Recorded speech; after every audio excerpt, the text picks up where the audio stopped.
جب طالوت بنی اسرائیل کے بادشاہ بنیں گے تو آپ نے بنی اسرائیل کو جہاد کے لیے تیار کیا اور ایک کافر بادشاہ جالوت سے جنگ کرنے کے لیے اپنی فوج کو لے کر میدان جنگ میں نکلے۔ جالوت بہت ہی قد آورہ اور نہایت ہی طاقتور بادشاہ تھا۔ وہ اپنے سر پر لوہے کی جو ٹوپی پہنتا تھا اس کا وزن 300 رطل تھا۔ جب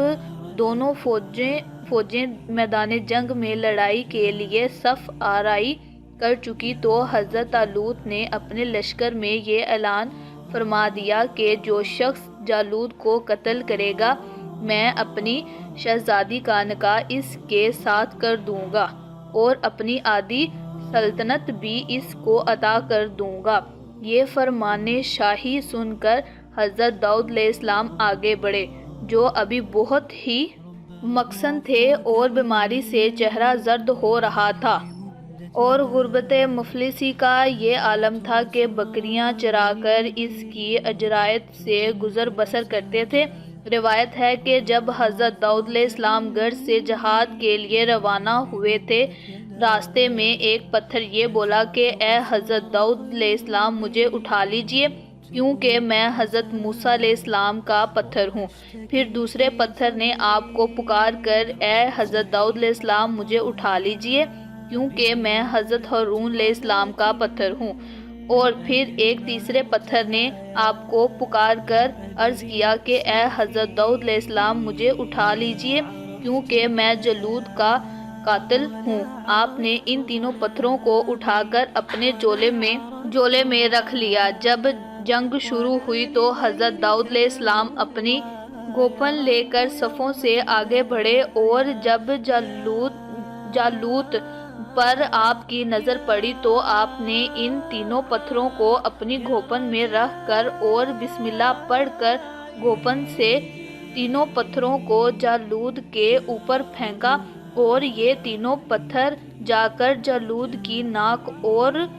کھوپڑی پر لگے اور اس کے بیجے کو پاش پاش کر کے سر کے پیچھے سے نکال کر 30 جالوتوں کو لے گئے اور سب کے سب مقتول ہو کر گر پڑے۔ پھر حضرت داؤد علیہ السلام جالوت کی لاش گھسیٹتے ہوئے لا کر اپنے بادشاہ حضرت طالوت کے قدموں میں ڈال دیا۔ اس پر حضرت طالوت اور بنی اسرائیل بے حد خوش ہوئے۔ جالوت کے قتل ہو جانے سے اس کا لشکر بھاگ نکلا اور حضرت طالوت کی فتح مبین ہو گئی اور اپنے اعلان کے مطابق حضرت طالوت نے حضرت داؤد علیہ السلام کے ساتھ اپنی لڑکی کا نکاح کر دیا اور اپنی آدھی سلطنت کا ان کو سلطان بنا دیا۔ پھر پورے 40 برس کے بعد حضرت طالوت بادشاہ کا انتقال ہو گیا تو حضرت داؤد علیہ السلام پوری سلطنت کے بادشاہ بن گئے اور حضرت سلیمان علیہ السلام کی وفات ہو گئی تو اللہ تعالیٰ نے حضرت داؤد علیہ السلام کو سلطنت کے ساتھ نبوت سے بھی سرفراز فرما دیا۔ آپ سے پہلے سلطنت اور نبوت دونوں اعزاز ایک ساتھ کسی کو بھی نہیں ملا تھا۔ آپ پہلے شخص ہیں کہ ان دونوں عہدوں پر فائز ہو کر 70 برس تک سلطنت اور نبوت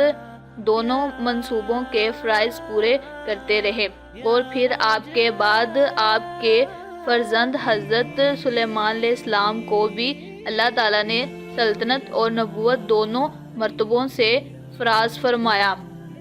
اس واقعے کا اجملی بیان قرآن مجید کی سورۃ بقرہ میں اس طرح ہے کہ اور حضرت داؤد علیہ السلام نے جالوت کو قتل کر دیا اور اللہ نے انہیں سلطنت اور حکمت عطا فرمائی اور انہیں جو چاہا سکھا دیا۔